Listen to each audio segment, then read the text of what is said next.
Father's Song. There are songs we have heard hundreds of times but never truly listened to. There are melodies tied to a voice, a person, a time long gone, so distant it feels like nothing more than a dream. And sometimes, just a single verse echoing in the silence is enough to pull us back into a world we thought was lost forever. Jack Emerson had never been a man of nostalgia. His life had been a series of numbers, plans, and responsibilities, concrete, tangible things, not the hazy memories of the past. In his youth, he always looked forward, believing the future was all that mattered. His hometown, his childhood memories, and even the father who used to sing him to sleep every night were just scattered fragments in his mind, pieces he no longer wished to put together. But one day, on a dreary autumn afternoon, as the last rays of sunlight filtered through the window, casting a golden haze over the dust-covered floor, Jack stumbled upon an old wooden box in the attic. It was simple, unremarkable, except for a faded piece of paper taped to the lid, bearing a handwritten note. "For Jack, when you're ready." Inside, among old photographs and yellowed letters, he found a vinyl record. The sleeve had only a few words, but the moment Jack read them, his heart clenched. Father's Song. He didn't need to listen to know what it was. A melody he once knew better than his own heartbeat. A song that had lain dormant within him for decades. Jack placed the record on the turntable, gently lowering the needle. A faint crackle filled the air before giving way to the warm, deep voice of a man long gone. And in that instant, the past opened like a doorway, pulling him back to the days he had forgotten he once lived. Jack Emerson had never been one to dwell on the past. To him, life was a journey forward. There was no need to turn back the pages of an old book. At 67, he had lived through the highs and lows of life, a successful career, a once happy family, and now, the quiet loneliness of a house far too large for just one man. His wife had passed away 5 years ago after a long illness. His son and daughter, caught up in their own busy lives, only called occasionally, their conversations brief and hurried. Jack's days followed a dull, repetitive rhythm. He woke at 6, brewed a cup of black coffee, and flipped through the newspaper without truly reading it. In the afternoons, he took slow walks around the neighborhood, watching young families with children laughing and playing, wondering if he had ever felt that same joy when his own kids were little. At night, he turned on an old movie but rarely had the patience to watch it through. His life had become a faded shadow of itself, nothing to anticipate, nothing that truly mattered anymore. The past, for Jack, was a distant place he had deliberately buried, especially memories of his father, a simple man with calloused hands from years of woodworking.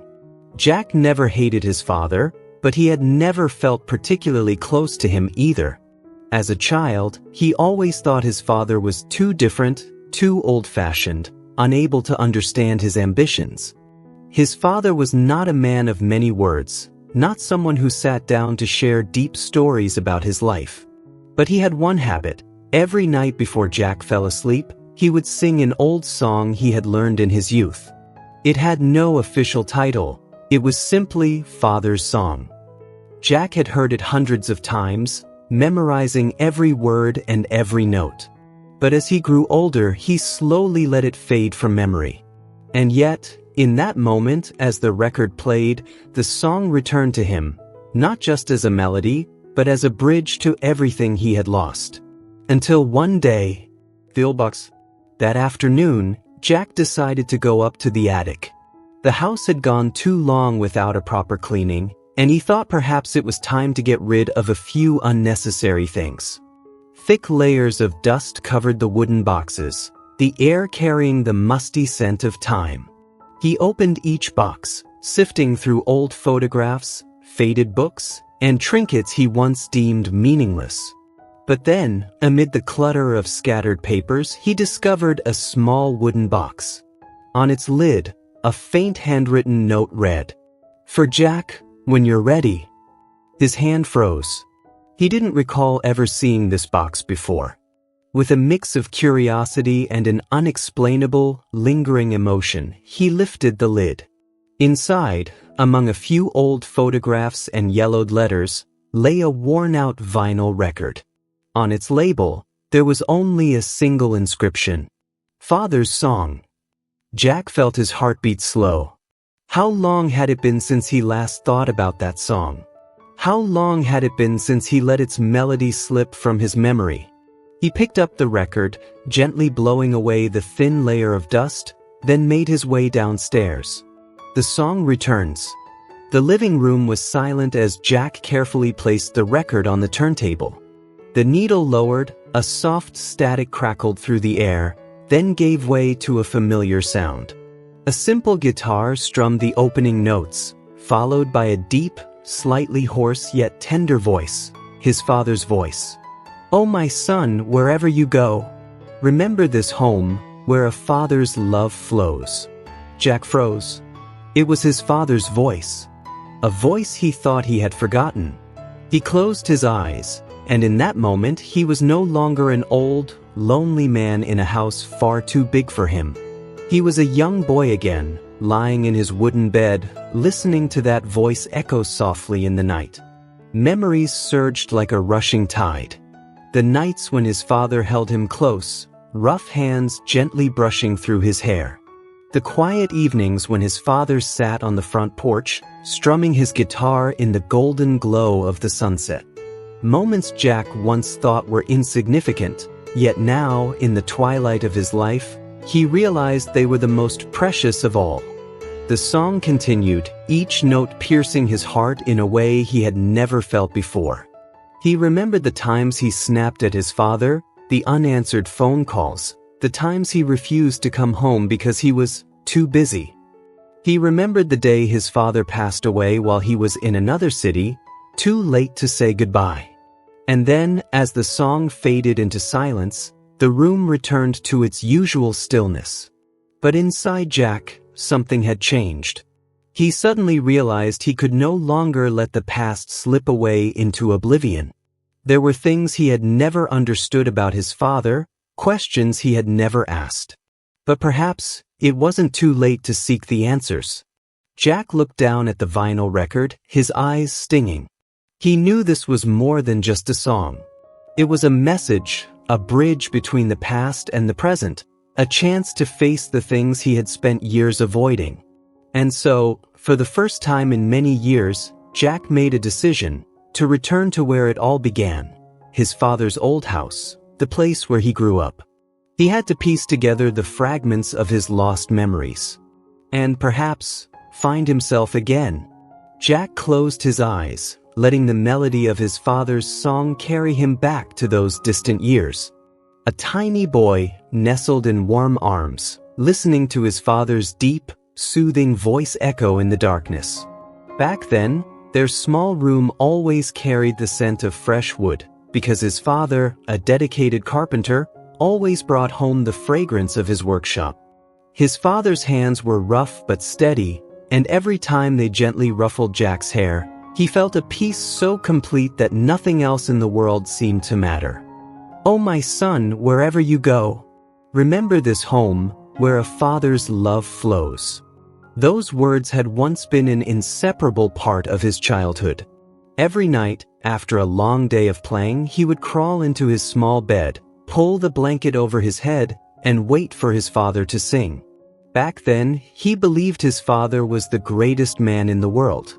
But as time passed, the things that once meant everything to Jack gradually lost their meaning. Growing apart, Jack grew older, and like many children, he began to see the world through different eyes. He was no longer the innocent boy who looked up to his father with admiration. Instead, he felt suffocated by the monotonous life of their small town. His father remained a simple carpenter, working diligently from dawn until dusk, never speaking of grand dreams or distant adventures. Jack began to see his father as outdated, slow-moving. A man who spent his life surrounded by wood and hammers, how could he possibly understand his son's desire to escape this dull town? Jack's teenage years were filled with clashes with his father. He wanted to move to the city, go to college, do something big with his life. Every time his father suggested that he stay in town and continue the family's carpentry trade, Jack reacted with frustration. He felt his father didn't understand him, didn't understand that he didn't want a simple life like that. "You can go anywhere, but always remember home," his father had once told him.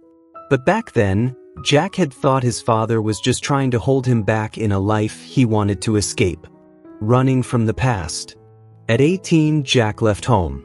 He was accepted into a prestigious university in a big city, something he had always dreamed of. He didn't look back. In the beginning, he called home every week. But as time passed, life got busier, and the calls became less frequent. His father always picked up on the first ring, his voice calm as he asked if Jack was eating well, if he was getting enough sleep. But Jack often replied with brief answers, then hung up, thinking there were more important things to do. As he built his career, calls home became limited to holidays. Every time his father answered, he still patiently asked about his well-being, still reminded him to take care of himself. But Jack no longer paid attention. He felt his father always said the same things, never had anything new to share. He was too busy, too consumed with his plans for the future. One time, just before Christmas, his father had called, asking if Jack would come home that year. He remembered his hurried response, "I'm really busy, Dad. I don't think I can make it this year." When his father hesitated before replying, "I understand. Take care of your work, son. I'll be fine," Jack had not realized that it might have been his last chance to see his father again. A late regret. One winter afternoon 10 years ago, Jack was attending an important conference in another state when his phone rang. It was an unfamiliar number, and he nearly ignored it. But when he finally answered, the voice of an old neighbor spoke on the other end, "Jack, your father, he's gone." In that moment, Jack's world collapsed. He stood frozen, unable to speak. His father was gone. No goodbyes. No chance to say, "I love you." No final opportunity to hear that familiar voice one last time. Jack rushed home immediately, but it was too late. His father had passed away in his sleep, alone in that old house. The neighbors said he would often sit on the porch, gazing down the road leading to town, as if waiting for someone to come home. When Jack stepped into the empty house, everything was just as he had left it. The family photos still hung on the walls. The old furniture sat quietly in the dim light. And on the wooden table in the living room, there was a small wooden box with a faded inscription. "For Jack, when you're ready." But he wasn't ready. He never had been. And now it was too late. The things that can't be changed. Jack opened his eyes, his throat tightening. The song still played in the quiet room, a haunting reminder of the past. He had missed too much. He had lost the chance to truly know his father, to tell him how much he mattered. And now, all that remained was an old song, a voice from long ago, and a regret that could never be erased. Jack sat in silence, listening to every note until the melody faded into nothingness. But inside him, something had awakened. Maybe it wasn't too late to mend a part of the past. Maybe it wasn't too late to find what had been lost. Jack couldn't sleep that night. Memories flooded back, drowning him in guilt. He had spent his entire life chasing success, proving himself, but in the end, all he had left was loneliness and regret. The next morning, he packed his bags and booked a ticket home. It had been so many years since he had last returned, the small town he once wanted so desperately to escape. As the bus rolled down familiar roads, taking him back to the place where his father had lived, where he had not set foot in decades, Jack felt something shift inside him. The memories that remained. When he stepped off the bus at the small station, Jack saw that the town had barely changed. The streets were still quiet, the little shops still lined the main road. He took a deep breath, inhaling the faint scent of wood lingering in the air, the scent of his childhood years. He walked toward his father's old house. The wooden door was still there, though its paint had chipped away with time. Pushing it open, he stepped inside. Everything seemed unchanged. His father's workbench still sat in the corner, his carpentry tools neatly arranged. On the shelves, old books and dusty family photographs remained untouched. Jack reached out, his fingers grazing the chair his father once sat in. A feeling both foreign and familiar washed over him. Jack opened a cabinet and found a small wooden box. Inside were letters, pages from an old journal, their edges yellowed with time. He carefully unfolded one, and as he read the first lines, his eyes filled with tears. The things his father never said. "My dear Jack, I know you've always wanted to leave, to escape this small town. I never blamed you. I only ever hoped that wherever you went, you would find happiness. I once had dreams too. I once wanted to go far, just like you. But when you were born, I realized that the most important thing wasn't my dreams, it was you. I chose to stay, to live a simple life, so that you could have the best future possible. And I have never regretted that choice. No matter where you go, I will always be waiting for you to come home." That song, I still sing it every night, just like when you were a child. Because I believe that no matter how far away you are, you will always hear it. "My father had a song," Jack said, running his fingers gently over the strings. "Every night he sang it to me. As a child, I thought it was just a lullaby. But now I understand, it was his way of saying, 'I love you.' And tonight, I want to sing it for all of you." Jack began playing the familiar melody.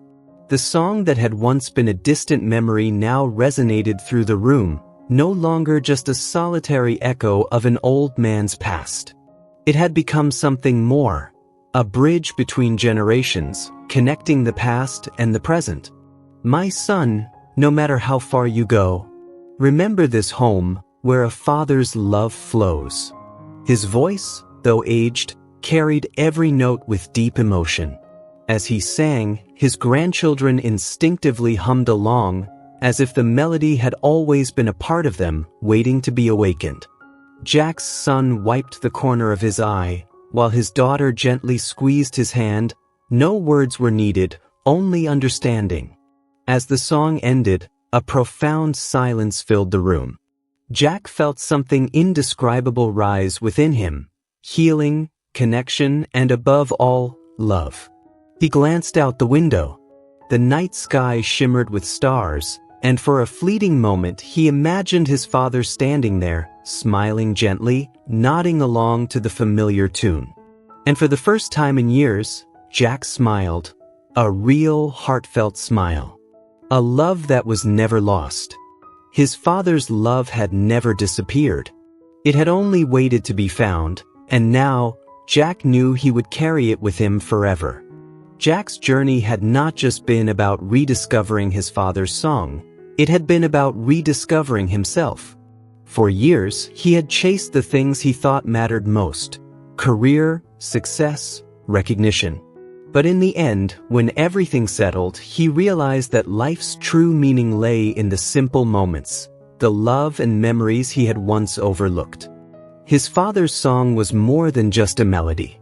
It was a symbol of unconditional love, a love that needed no grand gestures, no elaborate words, just quiet presence in the darkest nights, silent sacrifices over the years.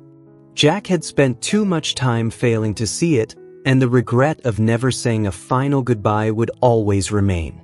But deep down, he knew his father never held it against him. His father had only ever hoped that one day his son would remember him, not with sorrow, but with love. When Jack sang that song in front of his family, he wasn't just singing for his father. He was singing for himself, for his children, for his grandchildren, to pass on a lesson far more valuable than any inheritance. Never wait until it's too late to cherish the ones who love you. Never let the busyness of life take you away from what truly matters. Life is a cycle of losing and finding again. While time cannot be reversed, Jack understood that he still had the chance to do what was right in the present, to love his family more deeply, to reconnect with his children, and to keep his father's memory alive, not as a regret, but as a treasured legacy. As he gazed out the window, imagining his father's approving smile, Jack knew he had finally found peace. His father's love had never been lost. It had simply waited to be seen, to be cherished, and to be passed on.